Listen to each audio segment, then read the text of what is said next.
bring Bob Wankel, Bob from Crossing Broad, into the conversation. He was there. And, Bob, on a scale of 1 to 10, how did those three gentlemen perform? On a scale of 1 to 10, how did they perform? I would say it was a 2, maybe being generous. High? Where'd you get the 2 from? Yeah. What was the impressive part that went from 1 to 2? I would actually I give him an A for I think that the owner wants to win. I'll give him a point or 2 for that. I think the owner really wants to win. I don't know if he knows how to win or what it takes to win, but I think he wants to. Fair. I mean, where do we even begin? The fact, and I got to give Eskin credit. He asked the one question I think everybody wanted to ask. Why one guy gone and these two here? How would you even begin, Bob, to describe the answer that they tried to portray to the public? Yeah, I thought it was pretty weak. I mean, you could see at the news conference, you could actually see Middleton's head go down. He pulls out his phone, and it looked like he had something in his back pocket where he's like, "Oh yeah, I was waiting for this question. I'm going to get you when you ask it." And for him to come out and say that the bullpen was the 4th best in the league over the last 2 months of the season, like that was your response. I mean, it's unbelievable actually that that's what he used to defend the front office. And then Andy McPhail chimes in and tries to explain that they've drafted a lot of high school players, so that's delayed the progress and why you haven't seen that many guys reach the major league level and that they've been free agents. I mean, the whole thing was just absolutely ridiculous, and it underscores the main point, which is that if they really wanted to go and inspire the fan base and go in a different direction, then they probably should have cleaned house. Bob, also, I mean, I don't know about you, but they tried to tout that they had 3 of the top 30 prospects. And 100, not 30. In 5 years, Yeah. if you're telling me you only have 3 guys that are worth touting, isn't that an epic fail? Not, hey, this is what we are trying to get the message to tell you. We have 3. 3 in 5 years is an epic fail by my calculations, no? Yeah, the number that you would tout is probably in the 6 to 8 range. Like, if you're up in that range right there, then that's something that you can kind of boast about. But to say we've had 3 guys over that time span in the top 100. Who's the third, by the way?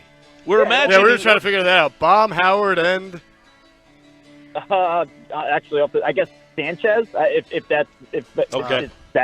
Yeah, I think it would count Sanchez. So, I mean, it's no good. And you know, I thought that the one thing that really you could take away from it, I know that a lot of this is up to interpretation and a lot of people had different takes coming away from this, but the one thing that was crystal clear is that this is John Middleton's team.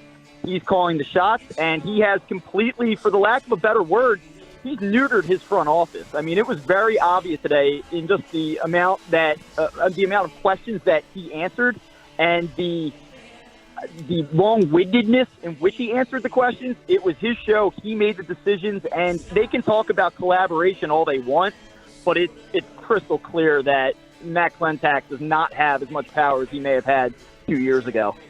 Hey, Bob, what did you make of what I thought was a very strange kind of, I don't know if excuse or laying at the table of by Andy McPhail on the fact that analysts would have told you that the Phillies were 17.5 wins better, but they had this whole carryover issue of players from last year who either stagnated or performed at the same level instead of improving. They almost act like those players were not under their domain, and therefore they're not responsible for that, which I thought was mind-boggling. Yeah, so did I.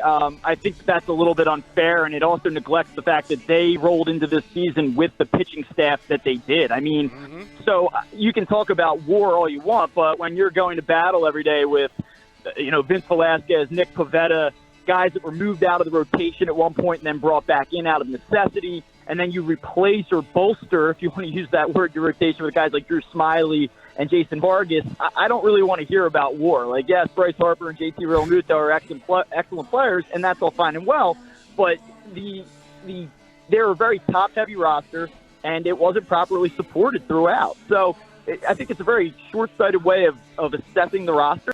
The one thing that did stand out to me, though, and this is something that we had not previously heard, the extent to which the coaching staff was involved, or at least they said today, the amount that the coaching staff was involved in composing this roster. They kind of made it sound like Gabe Kapler had quite a bit of input to certain guys that were around, and I did find that to be a little Sean bit Rodriguez? Perhaps Sean Rodriguez is the one that obviously jumps out at you, but I would say that of all the things that were said today, that was probably the most interesting and the one thing that may validate and help explain the decision to let go Kapler more than what we had heard otherwise. Bob, how tense was it in the press conference, and what was like the vibe immediately after it? Because just hearing it through my radio, I felt the tension and the awkwardness and the uncomfortableness of the press conference. So being in that room and then like the conversations that maybe you heard or that you had immediately following, just give us some insight on that. I would tell you that there were 3 or 4 questions that, just looking at their facial expressions, Middleton specifically, I could tell that he was a little bit annoyed by them. So yeah, I would say it was tense. I think that's an accurate description. And really beyond that, afterward, just talking to a couple other reporters down there, we were sort of like, are we on the same page here? My initial reaction was that was a mess, and that seemed to be the consensus among the people that I talked to. I think that the Phillies have a perception problem with their organization right now, and I don't think that today's press conference did anything whatsoever to alleviate that. So, Bob, what do we learn moving forward? Now, there's a couple of things that I think, I think we should point out that, one, Middleton, what did you take of this? That he said he's the driving force behind the analytics. It's not these guys, it's him. He's the guy, and he felt that, and I'm not saying that you should be anti-analytic or anybody. If that's what you want to do, or if fans out there don't like it, he's the guy, but he thinks they're even way behind where they should be. So this is here to, like, if you think they're going to bring in like a Girardi type, that seems that doesn't jive with what he said today. Did you take that as well? Yeah, I did. I mean, he made a point to reference the San Francisco Giants, who have been one of baseball's more traditional teams, citing the fact that they've won 3 championships in recent years, and now they're even moving in the direction of analytics. And, I think to make the point that this is the direction the sport's going. And I'm okay with that. And that's all right, but I think that the question becomes, and this was asked, is the information that you are relying on and your implementation of that information good enough? And, Matt Klentak took that question and said, well, we're just looking around baseball at what's working. And it just seems to me like the Phillies are still trying to catch up. They're not ahead of the curve. They're not the model franchise. Even though they've made this investment, other teams aren't looking at the Phillies and their implementation of their research and data. They're still looking at other teams trying to figure out what's working and what's not. And I think that they're getting better at it, but they're nowhere near good enough right now. And considering this investment that they've made and how Don Middleton was so quick to point out that he's spearheading it, again, it just seems like one of these things that they were almost bragging about, but yet they don't really have any room to be bragging about it. It was just very bizarre. By the way, Alec Baum, 34, Spencer Howard, 88, and Bryson Stott, 89. That was That's their 3. Yeah. That's their 3 in the top 100. So 2 of their top 100 are in the 80s. And that's what you're touting right now as 5 years of work. You've got 3 guys in the top 100, 2 in the 80s. So any intel or names after today that you can maybe connect the dots to? They talked about creating a profile of a manager that they want to hire. I would be surprised if they weren't a little bit further along in the process. I think that they probably have some names that they're gathering. I know that Buck Showalter's kind of been thrown about. If I had to create odds right now and pick a guy, I think he's the favorite. And I know that doesn't jive. Not Lenny Dykstra or Kurt Schilling? Yeah, no, Kurt Schilling. Oh, man, I saw that today. I said, thanks, Bob Nightingale, for that nugget. Come on, man. But, yeah, I mean, to be perfectly honest with you, I think that they will probably hire a guy with experience, but still implement the analytical approach to it. But I think it's going to be Showalter if I had to guess right now. All right, good stuff. Bob from Crossing Ball, Bob Wankel from Crossing Broad with that Phillies stuff. He was at the presser today. It was an hour of my life, or all of our lives. We might never get back, and I'm not sure what we learned. But we also have a football game this weekend. I know, Bob, you've got the betting trends on this game and some weekend action. Eagles and the Vikings. And, all right, let's give our listeners a little insight on where to go with this Eagles game, which, It's 44 right there. You got an interesting over-under number. What's it, 3.5 last I saw, somewhere in that range? It's been 3.5. 3.5. So give us a little insight, some trends on that. All right, well, I like the Eagles' long-term prospects this season, but I don't like them on Sunday. And I kind of go into every game and, I look at it as objectively as possible and just kind of see where the trends take us.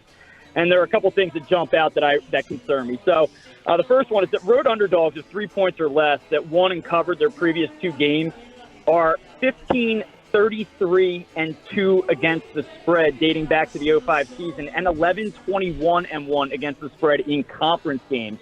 So when you get these road favorites off of multiple covers and wins consecutively, and road underdogs, and you go on the road and you have a short line like this, they're losing at almost 66% rate and not covering at a 66% rate. So that's a concern for me. And also, the Vikings are just outstanding at home. That's one thing that I think you talk about Kirk Cousins and Carson Wentz and how they should have a clear-cut advantage there. But the Vikings are 29, 12, and 1 against the spread under Mike Zimmer at home. And they're 23, 8, and 1 ATS as a favorite. And they're even better with short spreads, 8 and 2 against the spread when favored at home by 3 points or less. So those are 3 super concerning trends for me if I'm looking to back the Eagles on Sunday. All right, real quick, couple college action. Notre Dame USC is a big one this weekend. What do you know there? I have some concerns about Notre Dame. I actually kind of like USC, even though they're on their third-string quarterback right now. Notre Dame's actually pretty hot. They've covered 4 straight games. They're a public team, though. They're a public favorite this week. And when more than 60% of spread bets are on Notre Dame as a favorite, they're only 29, 44, and 3 going back to the 05 season. And when 60 to 70% of the spread bets are on Notre Dame just as a favorite, they're only 16, 25, and 1 ATS. So when possible, when they're receiving significant public action, both in terms of money bet and amount of bets on Notre Dame, they're a pretty good fade spot, and I think they are this week. There you go. Some trends for you. Eagles and Notre Dame. Bob from Crossing Broad at Bob Wankel. CB on Twitter, pinch hitting for Kyle, who's sick today with the trends and some. It just worked out, too, that he happened to be at the presser today, so it was a really good segment, Bob. We appreciate it, man. Thanks, guys. I appreciate it. Have a good one. Yeah, Bob Thanks, Wankel, man. like all guests of the show, appeared via the Boardwalk Honda hotline. Nice little pinch hitting appearance there by Bob.